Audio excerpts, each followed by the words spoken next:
দেখেন আজকে কি রান্না করলাম। আজকে কাজির ভাত রান্না করলাম, এর সাথে কি ভর্তা করেছি দেখেন। এখানে 14 রকমের ভর্তা আছে, 2 রকমের মাছ ভাজা আছে, পুঁটি মাছ আর ইলিশ মাছ ভাজা আছে। এরই নাম কাজির ভাত খাওয়া। কাজির ভাত খেতে হলে কিন্তু অনেক কষ্ট ধৈর্য সহ্য করতে হয়, কারণ এখানে অনেক রকমের ভর্তা হয়। এই ভাতটা কিন্তু ঝোল তরকারি দেওয়া ভালো লাগে না।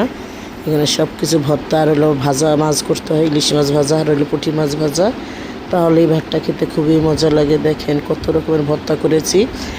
ভর্তাগুলো করে ভাতগুলো বেড়ে সবাই খাইতে বসেছে। আমি ভাতটা নিয়ে বারিন্দায় চলে আসলাম।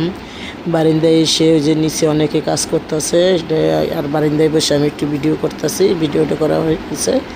এখন আমি দেখি এসে যে সবাই নিচে বসে খাচ্ছে, সবাই মিলে জেলে খাচ্ছে। এখানে 14 রকমের ভর্তা করেছি, কম হলো ওই ভাতটার সাথে 7 রকমের ভর্তা করতে হবে। 7 রকমের ভর্তা, 2 রকম কি 1 রকমের মাছ ভাজা, যে যেই মাছ ভাজতে পারেন। কিন্তু আমাদের দেশে বেশি ইলিশ মাছ ভাজা আর হইলো পুঁটি মাছ ভাজা খায়। আল্লাহ।